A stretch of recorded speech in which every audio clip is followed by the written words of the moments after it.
Hello, everybody, and welcome to the Tesla Life number 188. Here we are sitting at the 10th of February, 2021. Yes, COVID is still in extra innings. Yep. Another 5 weeks into the new year. It's still here. I have a feeling it's going to be here for quite some time, but at least there is light at the end of the tunnel, people. And I don't believe it's a train, so that's good. We were doing a double mask thing at the grocery store the other day. Is it a boring tunnel? And it's a Model 3. Watch out.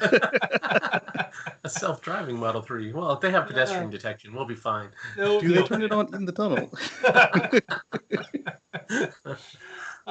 With us, as always, we have Mr. Patrick Connor joining us from the West Coast. How are you today, sir? Hello, I'm good. Hello out there, Tesla Life viewers, all my friends fighting for a future free from fossil fuels. Yeah, pump that. Good times. Also joining us, Mr. Casey Green from the East Coast. How are you today, sir? I am much better because this monolith of a package finally arrived. Oh, look at that. Oh, yeah. Nice. Lynn and I just made a video on it. Tequila It is. bottle. Nice. Tesla tequila. Look at that. Hold up that amber bottle. Look at that. Very nice. It should. I think we should put it on the shelf. Yeah. It's very prominent. Under a light. Somewhere so where it's well lit. One of those top shelves. The light. Probably the top middle. Move all the glasses. Move all those glasses out of there. Or fill the glasses. One or the other. Shot glasses. Little Tesla shot glasses. There we go. So those are coming soon, right? They said they're going to have the bottles without tequila for places where they can't ship tequila, and that they would also have shot glasses. So I just looked like last week, and the shot glasses are not on there yet because I'm going to try to get some of these. I was perusing the sold listings on eBay, and empty bottles are going for $550 to $790. Holy wow! Crap. Empty bottles. Drink this one up and sell the bottle. Yeah. Right? How much are plastic bottles going for? Oh, no, just the Tesla tequila bottle. Well, we got a ton of news, as we do every week, so let's get to it. The first story we've got is, remember last year where there was a Pikes Peak run? We actually had Unplugged Performance had modified a Model 3 to run Pikes Peak specifically. And they did a couple of runs, and on their second run, unfortunately, the car hit a bit of a bump and did a bit of a jump and was off the track.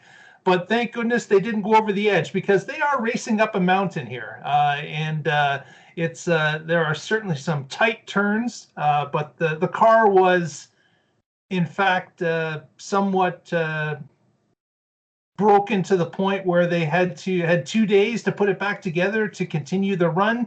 They were able to do that with the help of Tesla and with some others, and they got the car ready for its third run. But unfortunately, they weren't able to win its class.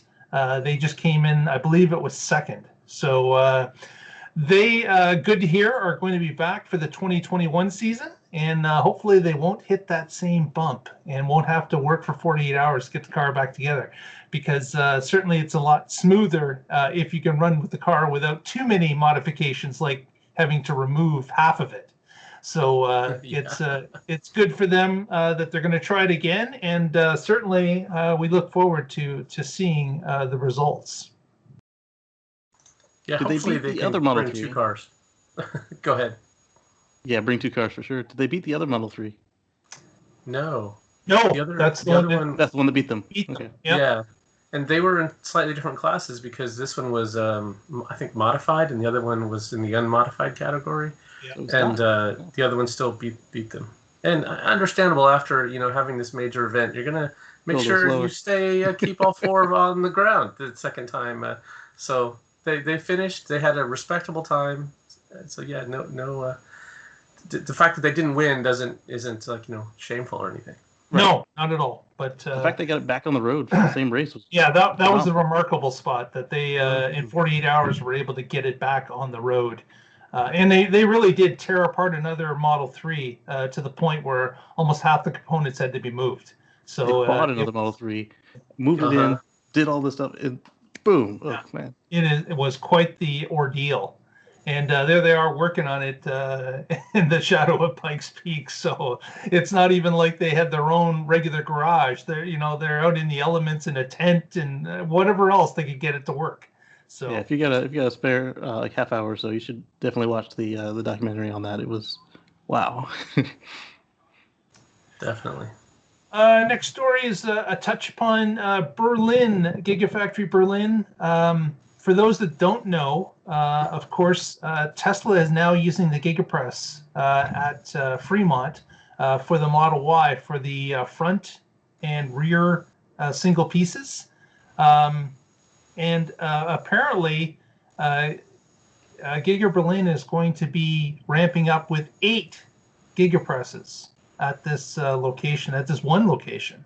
So they are really going all out. Obviously, they're entrusted as to how the current one works in Fremont, and they've ramped up dramatically. Now at Fremont, I know of the 1 Giga Press. Is there 2? Do you guys know if there's 2? I think there's 2 because they were Giga Pressing parts of Model X and Model S, as well as all the Ys. I wasn't sure, but I know that the one that they publicized that they put in the video is like built in its own little house outside of the factory.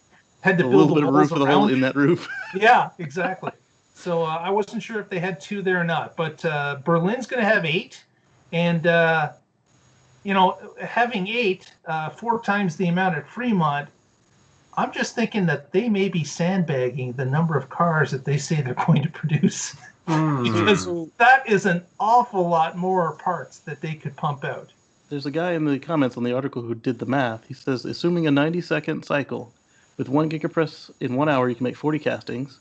1 day is 960 castings. 1 year is 350,400 castings. He put in time for downtime and maintenance.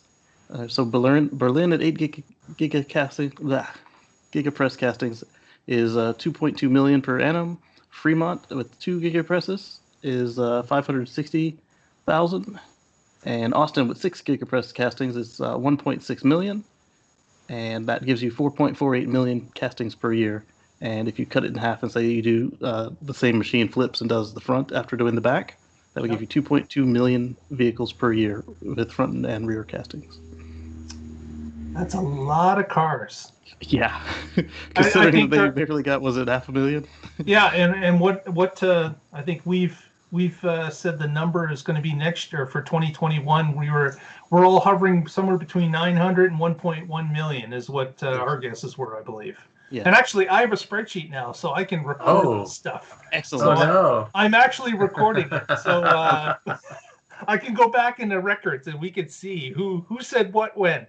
Perfect. Well, Fremont's the only one running right now. So between you guys' bet for Austin and Berlin, and what part of the year they come on, and you cut that by whatever percentage of the year has passed. Assume that they ramp to 100% instantly, which they're still going to ramp. That's never happen. Yeah. So you build for a certain capacity, and then you have to ramp up to it.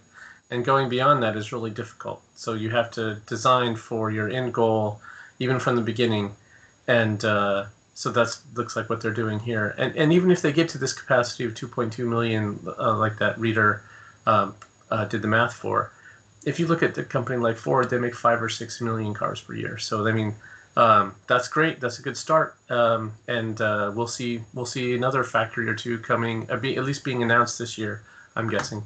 Yep. And if they retrofit any of the existing lines, because he seemed amenable to.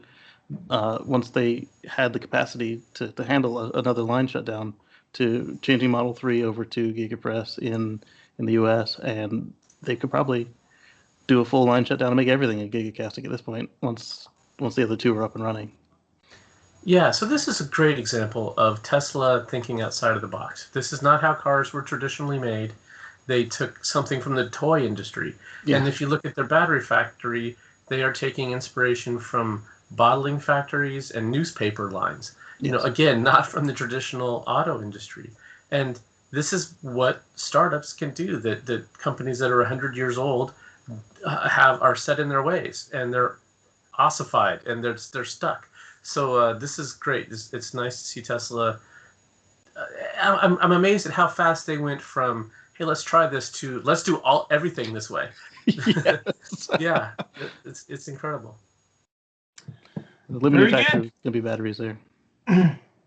Next, we're going on to the Model 3 is now the best-selling EV in the world by far. So this article comes to us from Electric, and they took a look at, of course, sales of the Model 3 compared to the other models that are available out there, other vehicles, other cars, and all EVs. This is just strictly EVs. And the Model 3 is so far out front, it's not even funny. And of course, the lead keeps growing because of the production of the vehicle. As they've added new production lines, as they've got their, of course, the Model 3 process in line, things have smoothed out at the factory, and they're just keep pushing them out. So not a big surprise here, but again, this headline was in the world. So we thought we would mention it, that there, even with some of the Chinese vehicles produced, even ones that are not full street models, that are, the sub EVs that used to take up a lot, the three-wheeled trikes and other things that do pass for road vehicles in China, the Model 3 is still head and shoulders above the competition. I'm still impressed at numbers 2, 4, and 6 didn't even exist last year, and they made it to the top 10. And number 4 is, of course, the Fat Model Y. I meant to say Fat Model 3, the Model Y. So I don't know what you're talking about here, Mark. To say this is the best selling in the world just doesn't make sense, because I've seen headlines where they cherry pick data about a certain country in a certain quarter or a certain month and just showed that they were getting crushed by other companies. So this must be fake news.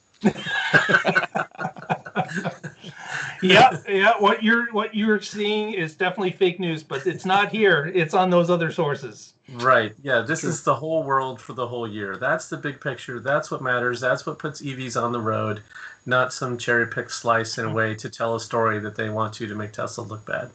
Exactly. Or to pretend they don't exist, let alone make them look bad. Yeah. It's 3 times the number 2 on the list, and the number 2 on the list is the Wuling Mini EV, which is a very affordable vehicle, which also means it's very limited in what it can do. So yeah, the fact that they're number 1 on this is incredible. And with that, we move on to another Tesla vehicle, the Model Y. And Patrick's got a story about the changes that are happening to that vehicle now in North America. That's right. So Model Y, Tesla's newest vehicle, is already getting updates. So this is great. So they're not real big changes, but it is the Model Y now has trims with heated steering wheels, and they're coming to Canada, because I've heard there are a few people up there who have some cold fingers. They're trying to entice Mark to upgrade. Yes, indeed. When it launched, it did not have this, and it rolled out in China first, and then it's been released in the U.S., and now it's also coming to Canada, and this is also coming out in the Model 3. So this is great. This is just Tesla doesn't wait for a model year. They have an improvement. They have customer demand for it. They roll it out. And this is just the innovations that just keep rolling, keep improving, keep getting better every release, every quarter, every year. That's going to keep them on top. That's why I was surprised that they did that holdback for 2021. They seemed to hold everything back, and then the Y3, S, and X all got a dump of features right at the beginning of 2021. But then obviously they went back to what they normally do, and the Model 3, after it already got its big dump of updates, let's add some heated steering. Let's add the heat pump. Yeah, I wonder if that was... COVID certainly made everything more complicated. Yeah. And they had a goal to get to 500,000. And anytime you introduce something like this, you have to slow down a little bit to get the kinks figured out. And they were like, "Oh, we are really razor close. Let's not put that in jeopardy at all." We'll do that during our winter shutdown. Right. Yeah, and things like the heated steering wheel, they had to coordinate a few things. Not only certain parts, wiring harnesses, the actual steering wheel part. They all have to be, you can't put a heated steering wheel in a car that doesn't have a wiring harness for the heated steering wheel. Yeah. So, and of course, then there's the other thing is Tesla doesn't want to waste money. They do have a current inventory. Yeah. They've got to get through that, or get very close to eliminating that inventory completely. At least get it down to their 10-year requirement for exactly. Otherwise, otherwise you're just throwing money away if you've got a steering wheel that will not be used in other cars going forward. Yeah, if you only need 10,000 of them to supply your need, but you've got 100,000 of them, that could get expensive fast. Exactly. And certainly here we're watching to see, for those Canadians, I be one of them, if there is going to be a retrofit possibly for the Model 3, that you could get the steering wheel and maybe a wiring harness, or if that's cars just built not since possible. The end of 2019 have had the wiring harness for ages. So you can keep your fingers crossed. And that just piss you off. It just shows up in the software and it says, "You want to turn on your heated steering wheel now? You've had it since 2018." Oh, I don't think that. I mean, like for the retrofit, they'll say, "Oh, the wiring was there all along." Now, this is speculation on my part. For anybody who's just listening and not watching what's going on and see my expression, that's all speculation. Yep. But they've been showing now that the heated steering wheel is showing up in a certain build outside the regular build. So they have a particular software build that allows the heated steering wheel to work now in the Model Y and Model 3. So that's one way to tell if you're certainly go look at it. But there is the option now that these cars, and I believe the VIN number is around 124,000 for the Y. I don't know the 3 number, but for the heated steering wheel and the new headlights, I think it's about 124,000. I think. And it also has auto dimming mirrors. Nice. As they came back. Yeah. Mm-hmm. Yeah. You'll probably see that on your software page under more info or additional info, whatever their verbiage is, where it tells you which MCU, which full self-drive. It'll also tell you, at least on S and X and the others, it will tell you what cold weather package you have, which version of HomeLink, that sort of thing. Yeah. Well, our next story is about the next model.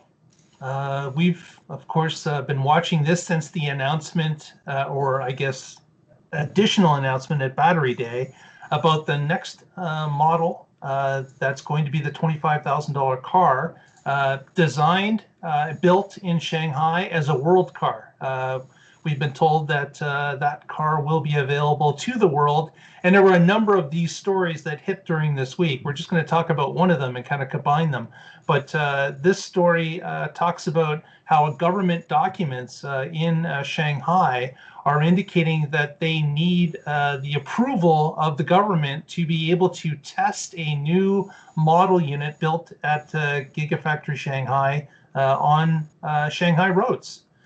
So there is talk that there's a possibly, it's maybe gone beyond the design stage, and maybe there's a couple mules out there, or going to be a couple of mules in the 2021 year. So this is kind of exciting news that hopefully that hatchback, we're thinking, possible car with a $25,000 US price tag, starting price, could be coming sooner rather than later. And we would love to hear an announcement about that car. It's probably too much hope for that at this point, but still, that's going to be a fantastic leap forward for Tesla and for getting into new car markets that more people can afford a fully functional electric car. Absolutely. So, and of course, we don't have a design. There's a bunch of designs popping out there, but those are just artist interpretations. There's nothing official at this point that we've seen, and certainly we're keeping our eye as that time moves along. Yeah, we should do a poll on what features. I don't know what. Will it be a hatchback? Will it be a 2-door or a 4-door? Will it have full self-driving hardware. I assume it will, but maybe if they want to reduce the price, they get rid of that. But that would make no sense because that doesn't fit with their model. So anyway, there's lots of conjecture we can do here, and I would love to hear what the followers think. Well, definitely put your little note there in the YouTube comments section and let us know what you think the $25,000 US, and keep that in mind, it is $25,000 US as to what the minimum price was stated back at Battery Day and previous. My prediction, and as we know, base model, right? My prediction is they won't call it Model 2. No, they will not. Yeah, well, yeah. I've been calling it ModelNext. I like that better. Yeah, it's what's coming next. It's going to be a model from Tesla, but that's not the name. And, but that would be a problem too, right, Patrick? Because that means they'd never make another model. Exactly. Yeah. Well, they won't call it always ModelNext. Be the next one. It's like it's tomorrow, always a day away. It's a good way to track it though, because Elon has already been on record of saying it won't be called Model anything. Right. And so they won't be called Model 2 if it's not called Model anything. But ModelNext is a good way to keep track of it. Yeah. Yeah. Oh, that's a good one. What do you guys think Tesla will call it? Yeah, it's from Shanghai. It's not going to be Model anything. What could it possibly be? Yeah, Lucky Go Fast. Cool. Can't call something you can't see. Next, Casey's got a story for us, and it's about a bunch of flashing cars. And let me just share the video of that so everyone can take a look here. This video made the rounds so fast. Even the people who originally posted it were taking it down, and yet it got blasted all around the world, even on certain EV websites.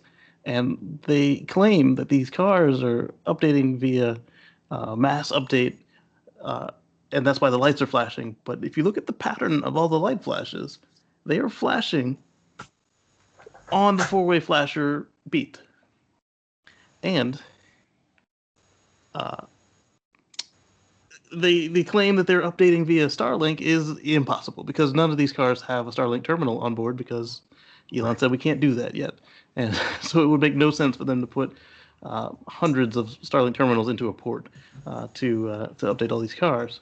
And I made a video where my car went through a software update last night, and you can watch the whole 50 minutes or you can watch the 10x speed, whatever. The lights don't flash once. The only lights you ever see are the lights of the cars reflecting off the side of the car. I have sat in several Teslas during a software update, and the headlights will sometimes flash. Sometimes. They don't do it every update, and they didn't do it at all this time. So that one just got under my skin. It was spreading so fast, and it was so wrong. It's a non-zero chance that is accurate, but it's an even less non-zero chance that they are updating over Starlink. Even if you say that they've got a coming through Starlink and then rebroadcasting the signal via Wi-Fi repeaters or something, it's unlikely. Yeah. It's going to be 4G. They're out there in a parking lot, so it's not likely to be Wi-Fi. Right. And as you said, Starlink is a near impossibility. So it's probably just these were cars that came out that needed an update, and one was available, and a big chunk of them got it all at the same time because they were all in the same category. It was really cool to see. But there was a lot of speculation that was just wild and most likely not true. Exactly. And then another point is, how many of you have received your car brand new? It went through some time in the service center before it was delivered to you, and still needed an update when you took it home that night. Yes, that does happen. That happens often. I'd say almost everybody gets an update. Not say everybody, but almost everybody gets an update when they get their car. Right. Yeah, because once you give it Wi-Fi, it's going to grab one. Typically, the vehicle, of course, is traveling for some time as well, right? Yes. Unless you're in the Fremont area, you're puts on a car carrier, on a train carrier, or on a boat, and it's going to be in transit for some time. Yeah, so what I would suspect that would actually cause them to do this would be a VW situation. VW did have this, except that they can't update over Wi-Fi, or at least they couldn't at the time, or LTE even. So they had to actually take USB sticks to each of the cars in the lot. Oh, man. And, Painfully slow. Exactly. But yeah, it makes sense. Just like you said there, when the vehicle's built to the time it's delivered, Well, Tesla does about 10 software updates a year, and so about one a month. And so whatever it was built with, by the time it gets to you, it's probably ready for an update. So it makes sense. As soon as you get it home and it gets on Wi-Fi, it's going to be like, hey, there's an update. Exactly. Our next story, Casey's got about another Tesla vehicle. Yes. So this very muddy, very, very muddy Tesla Semi prototype that was spotted in Chicago. It was quite a sight for sore eyes because we had just seen a Tesla Semi. In fact, I think we talked about it last week, right? That's right. In California. This is not that truck. Because you can tell this is not a California truck. Yes. Right. So unless they did like a massive road trip really quickly, changed all the tires, and then removed items from the rear of the cab behind the wall of the cab where the trailer connects, this is a completely different unit. And it looks like they were doing winter and mud testing. Yes. It looks like they were decorating it. Yes. Or all that torque while they were loading it up on the trailer just kind of splashed itself. Oh my goodness. What a mess. Yeah, so this is speculative that this is a different unit. It's not the same white one that we saw in California. Right. It's also a non-zero chance that it is the same vehicle, but again, it's also a very small non-zero chance that it's the same vehicle as in California.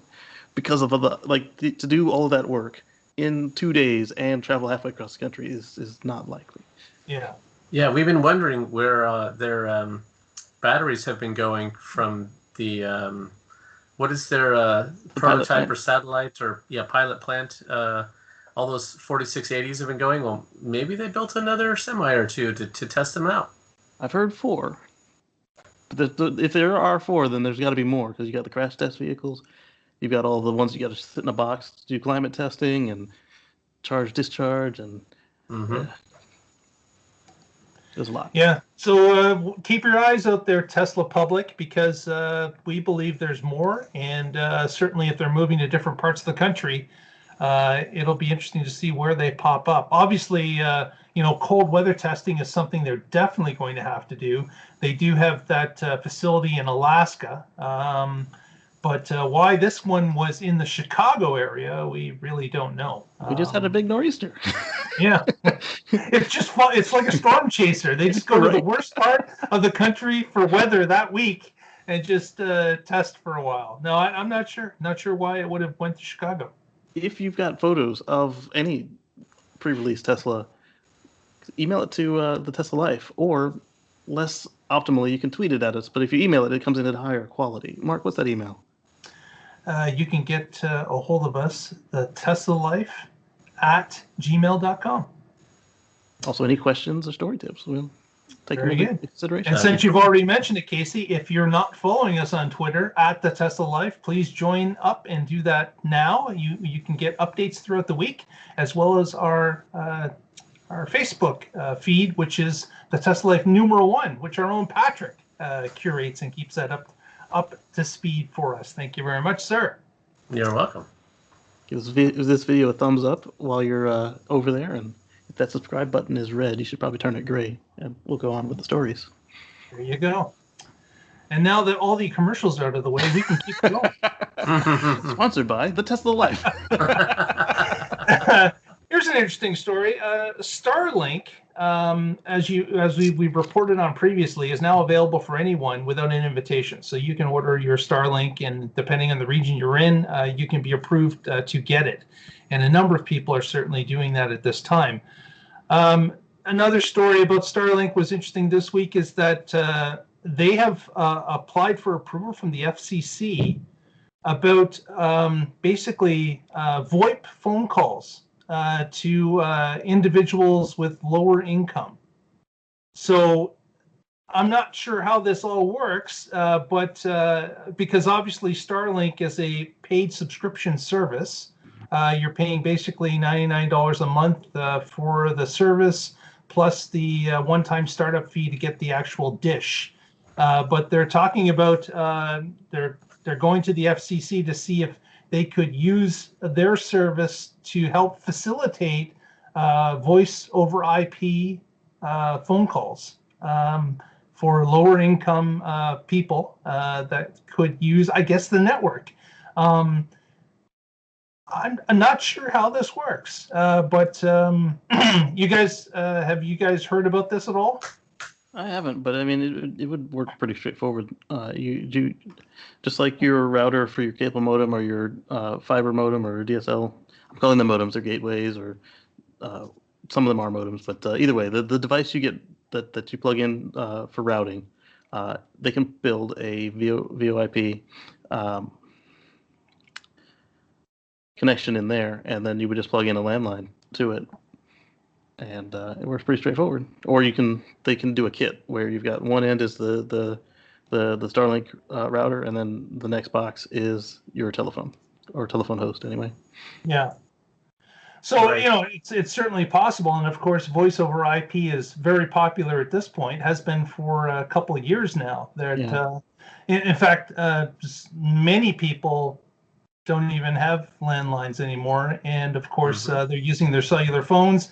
And with any device that you've got connected to, say, Wi-Fi in your own home, any of those devices can become their own phone with an individual VoIP phone number. So there's many that have multiple phone. And the other thing is that it's incredibly cheap when it comes to these VoIP numbers. In fact, there's many services that offer the VoIP lines free of charge. Yeah. You can use them as much as you want. You can call anywhere in North America, where we're situated, and they're free calls. So a lot of pluses for this. Yeah, Right. and it makes sense to do this because a lot of people get their VoIP services from their ISP. And if your ISP is Starlink, why not get it from them? Can I bring up a tangentially related story on that? Absolutely. So two actually, of Starlink's competitors have decided they want to get the FCC to re-investigate and rescind some of their recent permits because they claim that Starlink will, once it's running at capacity, will not be able to continue to offer the speeds that we see today. It appears that they have done this using some shady math, and another group that's not involved has suggested that they ignore this request because the studies that they're using to make these claims were funded by the competitors. Ah. Yeah. So this is basically some dirty pool by some competitors in the industry that are seeing that this could be, trouble for them competition-wise. Yeah, and this wasn't just related because of Starlink. It's also related because they actually received money for making connections in rural and low-income areas. So if they're also going to get money for the phones for rural and low-income people, then they kind of dovetails nicely because whenever Elon sticks his finger in people's pies, he usually does a bunch of fingers and a bunch of pies, and then they all get dirty. Right. Yeah, and the people who are currently enjoying that pie uninterrupted don't like to have someone playing in their sandbox. That's right. Yeah. So this makes pie. sense. Right. Yeah. Just mix that metaphor of a sandy pie now. Yeah, this makes perfect sense. If you have a ping time that is low enough that you can play video games, then you can definitely have a phone call. I've used satellite phones with 500 millisecond time delays, and it is a pain. The whole interacting with people, you end up talking over people, and you're not really talking over them, but you think you are, and then they stop, and everybody's speech is halted, and it's really bad on old style satellite phones. But something like this, where you have their low Earth orbit, lower ping time, much faster response time, you can have a great call with it. And a lot of those areas are underserved, and it's just not economical to go and put a cell tower out there or to run plain old telephone in some regions. And since these are satellites covering the entire planet, then this makes perfect sense. It does. I mean, some of our contacts, they have to spend thousands of dollars to get services run out, not even to their home sometimes, but just run near their home. Mm-hmm. And then hundreds of dollars a month for the basic tier internet that would be $10 a month here, where you're at all the service. So it's going to be slow, it's going to be high latency, it's going to be just basically just a hair better than dial-up. And they're paying hundreds of dollars a month for this. if they can spend $100 a month or less for Starlink, not have to pay for the infrastructure to be put out, it's a good move. And then if they can get a subsidy to make it even cheaper, because we've already determined now that internet is a basic human right based on the way that the government's school, work, everything is running on the internet now. Very true. Yeah, it's basic infrastructure at this point, isn't it? Yeah. Right. Yeah, you need it as much as electricity and water in the modern world. Yeah. If not, you're at a huge disadvantage for information, for education. You'll be crushed. For watching us on YouTube. Yeah. Over VoIP. Exactly. It's the IP party. Well, I'm going to take a look at our next photo, which is very cool. Here we've got, of course, the SN9.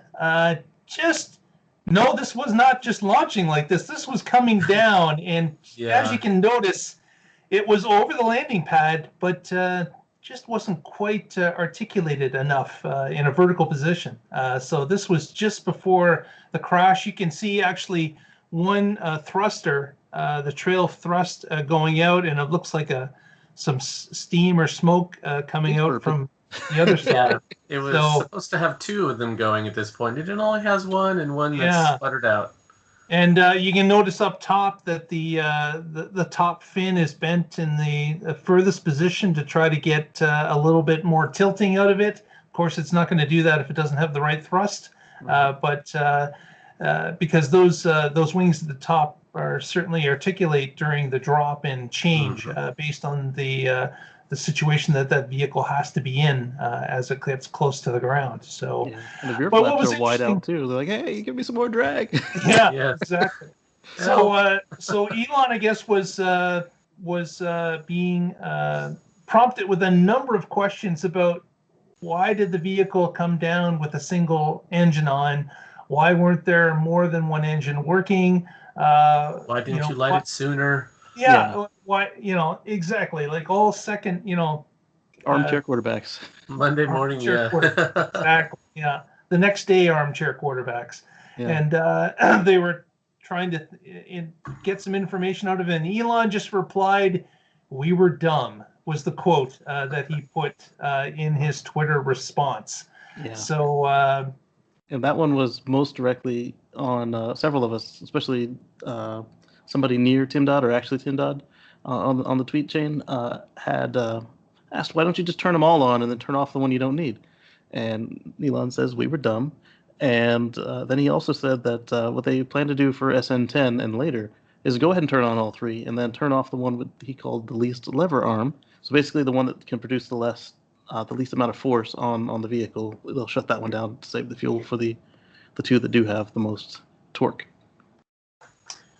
Yeah, and it's not just that they were dumb. I mean, there are reasons, like you just said, if you light all three and you only needed two, well, that's great in the emergency case where one didn't light, but in the case where they do light like they're supposed to and work, then you've wasted fuel. Fuel, and these are powerful engines. They can, like, if you turn them all three on in the car, then the vehicle can't land because it's going to be taking off again. Yeah, they have minimum thrust amounts that they can dial it within a certain range, but you can't just dial it down to 10%. That's just not possible. They have to be fed fuel to operate in a certain mode, which limits how much you can adjust. Yeah. Last thing you want is to stall your rocket engines on the way down to the ground. Yeah, that's the last thing you want to be doing, is stalling a rocket engine. So SN9 don't crank it because it's not turning over. Right. SN9 was kind of doomed from the beginning. This is the one that fell over in the launch area, right? Yes. It was leaning on the wall. Yeah, so I nicknamed it saw what happened to SN8, so it was cowering inside after that. And they brought SN10 to watch it up firsthand. They're like, "Hey, right, get splashed with these debris. It's got like rocket blood on its face. Like, don't let that happen to you." Properly motivated now. Exactly. Do great. Exactly. I have high hopes for 10. It would be cool if it lived, and this is one that they could put next to the high bar, so you can go see it in person before you go have a drink. Cool. Exactly. I'm sure. Well, the number of them that they're making, you would think that there'll be a few left over after this test phase gets done. Well, they've already broken down all the vehicles from 8 to was it 15 or 14, excluding 10 and 15 itself. Yeah. So it's quite the production line down there, for sure. Yeah, and that's exactly what they want to do here. Is you don't want to just make assumptions on paper. You want to fly it and see what happens and learn, and that's iteration. That's awesome. Yep. If you don't fail, you don't learn. Yes. Well, off to a completely different topic: finance. Patrick, what have you got? Tesla got involved with this week. Yeah. So if you follow us on our Facebook page, a couple weeks ago, I wrote bold prediction: Tesla will buy Bitcoin and take Bitcoin in limited quantities for their products sometime this year. Little did I know it would happen just a couple weeks later. So yeah, a lot of people are saying, this is a total surprise. I didn't see this coming. Well, I'm like, then you were not paying attention to the things that Musk has been saying. And so they've taken a lot of criticism for this. So let me just go. Here's the statement of facts. Tesla bought $1.5 billion in Bitcoin, and they have said that where it's legal and allowable, that they will take with limited amounts of Bitcoin to buy their products. Now, they didn't say what those limits are, what areas it's allowed in, and my assumption was that you could pay up to about 10K for a vehicle, but I have no idea what they're actually going to roll out. And so now back to they've been taking a bunch of heat for doing this. There are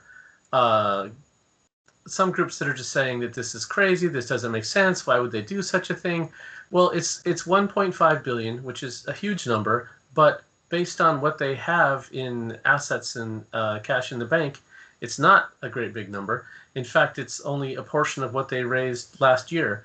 And this investment has already paid off for them because they bought it in January, maybe some in December, and Bitcoin is up significantly since then. So if you look at all the places that Tesla could invest money, well, if you have it in cash, we've had a lot of stimulus and there's likely to be inflation. And so that becomes a depreciating asset, not something that you want to have money held in any large amounts. And you don't. So and then what, are they going to invest in broad markets with this money? They could, but we've had quite a lot of growth over the last 2 years, especially 2020. That the economy we've had what's called a K recovery, where some people with stocks, the market's going great. For people who've lost their jobs, it's going the other way. So the economic realities and the market have diverged greatly. So that could mean that there's a bubble. Not stock advice by any means. Don't just speculation.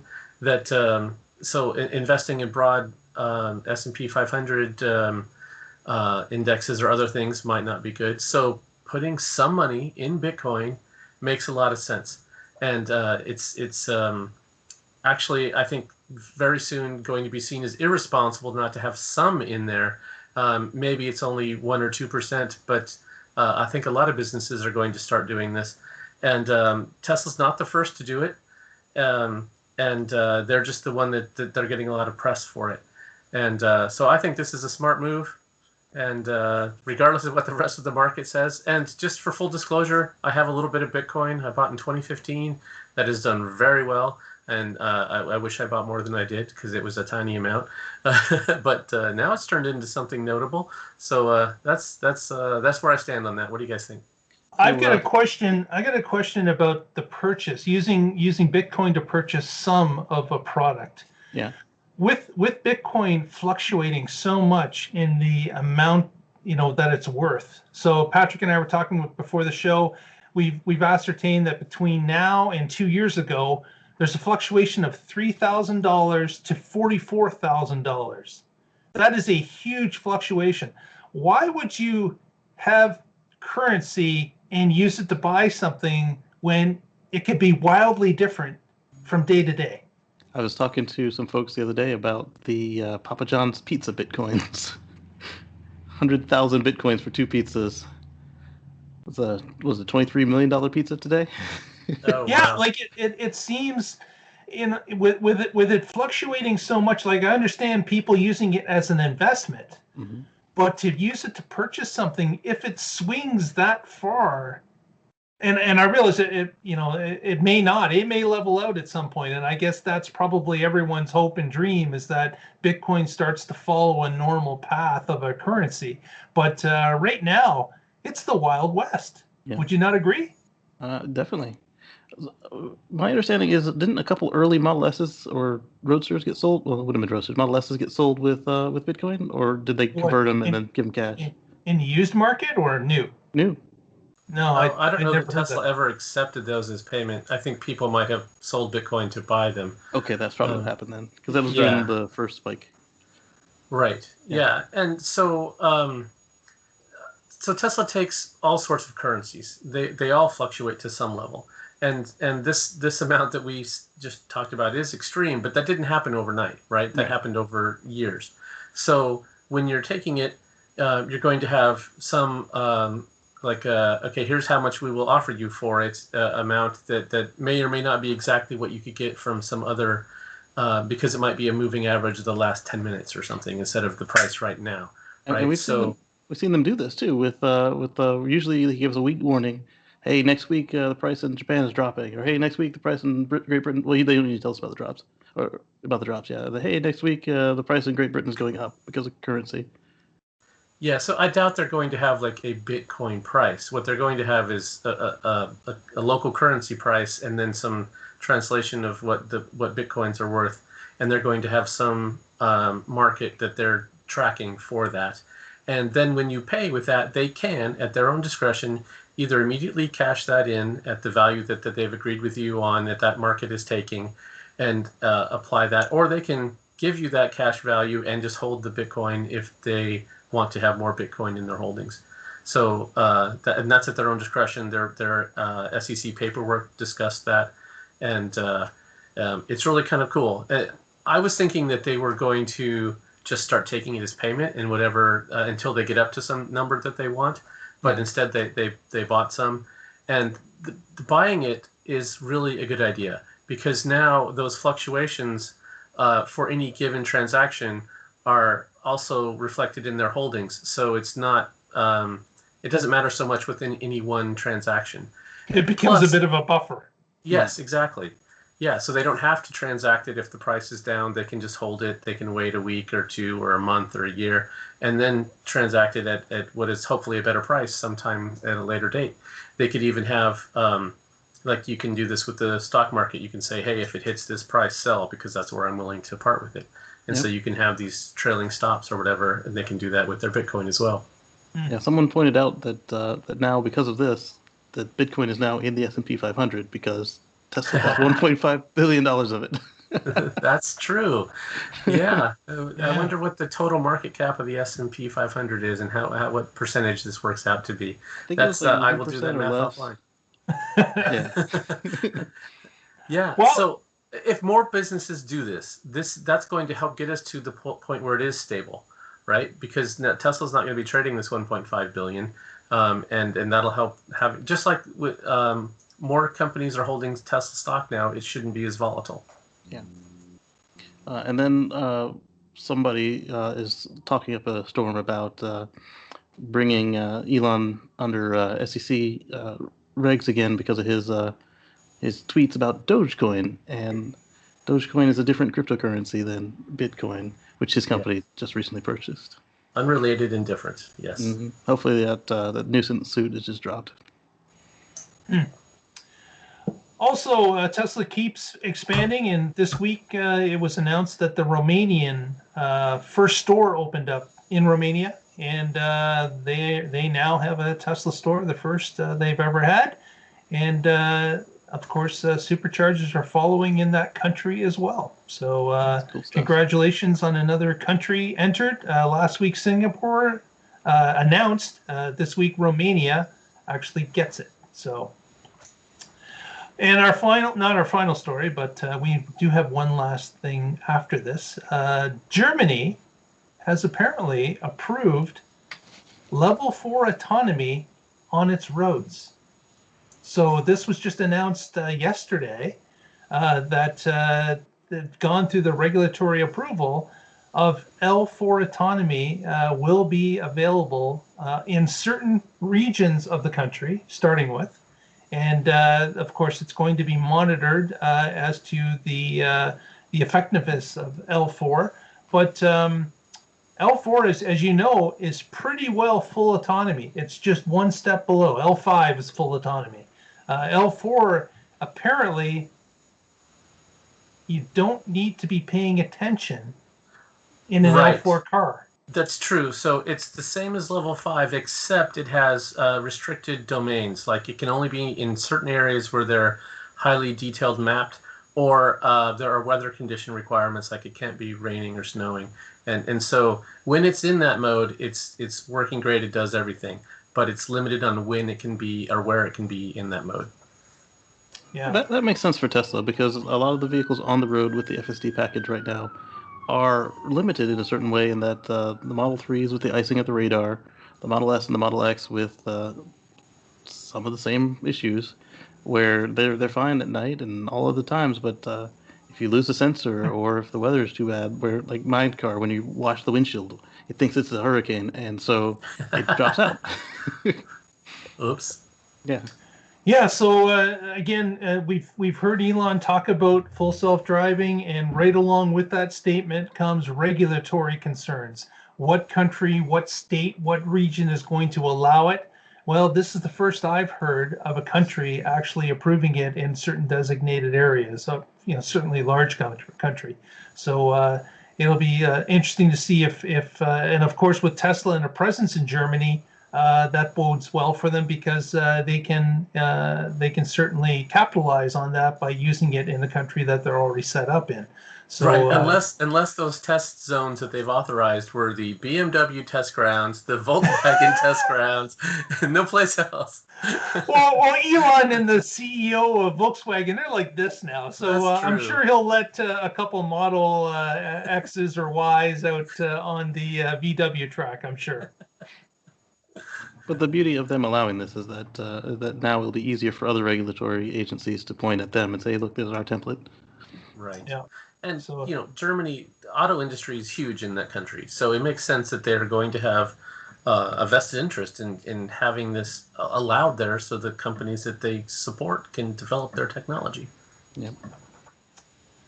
And with that, Patrick has got our last story of the day, and it's an update from his personal use. Oh, yeah. Yeah. Speaking of full self-driving, we were scheduled to get our full self-driving computer installed tomorrow, actually. And that would have included me driving to the service center and maybe getting a loaner or maybe getting an Uber. But instead, the mobile service texted and said, hey, are you available on Tuesday for us to swing by and shove that in there? And I was like, yeah. So they came by. We got our full self-driving computer installed.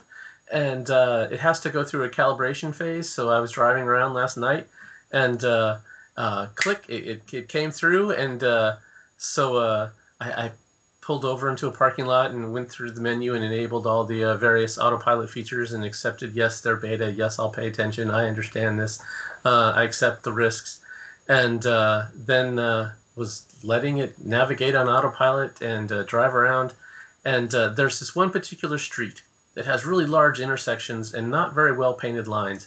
And my Autopilot 1 system gets confused there every time in the Model X. And so I was like, let's go on that road and try it out. Autopilot, full self-driving, just went right through it, no problem. It was great. It got a little close to the left side, but I was ready to nudge it over. But then it adjusted right back into the middle of the lane after it got to the intersection. And it's so cool. It sees all the lights. It sees the stop sign. It has the stop line where it shows you where it's going to stop, and that will change color green or red along with the lights up above. I was just in awe as I was driving around last night and wanted to share it with you guys. It's just, this really makes me feel like, wow, this autonomous driving future is going to happen. It was awesome.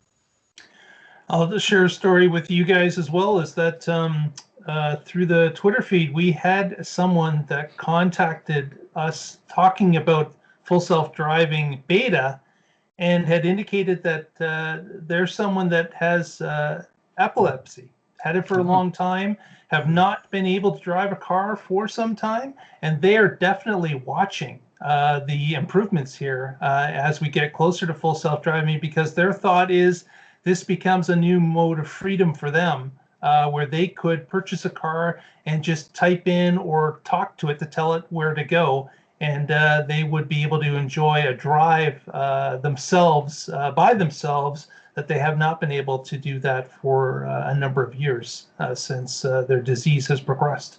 Yeah, a friend of mine, he's getting up there in his age, and he bought the self-driving feature in anticipation of hopefully progressing as he does, and they can meet in the middle. That way, when he is no longer allowed to have his license, the car will be ready to take over, and he doesn't lose his autonomy. Yeah. Yes. So that's certainly some pluses for people for mobility as time goes along. That doesn't cover most of the population, but these are some edge cases that are certainly going to be affected right off the start. Yeah. Right, and if you're one of those people, that's a huge game changer for your life. To have the mobility and autonomy to be able to be independent, that's incredible. To be able to get to doctor's appointments without being dependent on somebody else or whatever you need to do. All the errands that we all run in our life. That's great to give that mobility and freedom back to people that otherwise can't have it. This will be a game changer. Yep.